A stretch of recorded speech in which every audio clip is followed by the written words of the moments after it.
Good day everyone, and this is our week 2 development vlog for our final project entitled E-Aklatan, Free Online Library for Kids.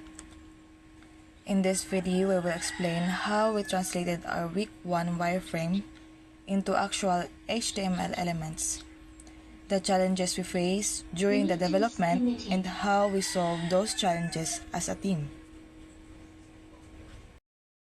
From wireframe to HTML.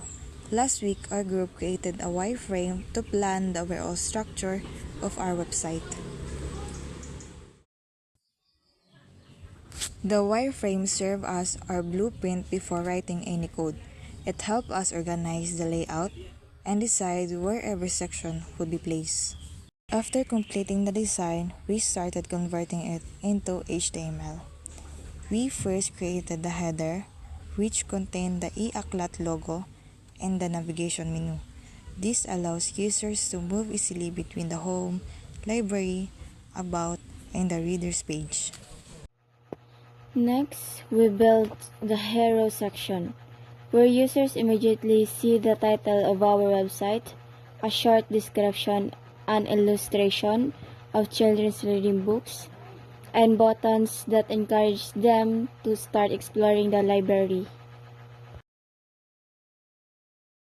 After that, we created the features section, which explain why reading is important for children. We added cards that highlights creativity, learning, and kindness.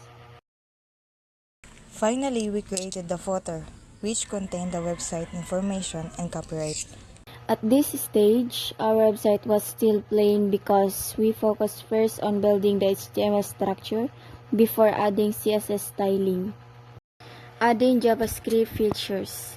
After finishing the HTML pages, we started implementing JavaScript to make the website interactive.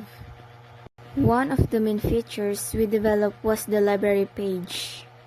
JavaScript automatically loads the available books and displays them as book cards. Users can search for books using the search bar or filter stories by category.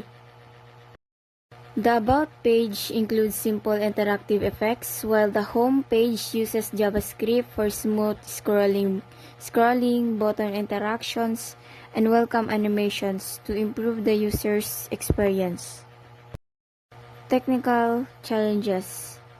During our first week of development, our group encountered several technical challenges. The first challenge was connecting all our HTML pages correctly. Some navigation links were not working because of incorrect file names and file paths. Another problem was that some JavaScript files were not loading because they were linked incorrectly. How we solved them. For the reader page, we used local storage so that the selected book could be saved and displayed after opening another page. Our project was complete through teamwork and collaboration. Each member contributed by helping with coding, designing the layout, testing the website, finding errors, and discussing possible solutions. We also shared ideas and learned from online tutorials, JavaScript, documentations, to better understand the concept that we use in our project. And overall, this week taught us how to transform a simple wireframe into a working website using HTML, CSS, and JavaScript. Although we faced several challenges, we learned how to solve problems through teamwork, testing, and continuous improvement. Have a great day.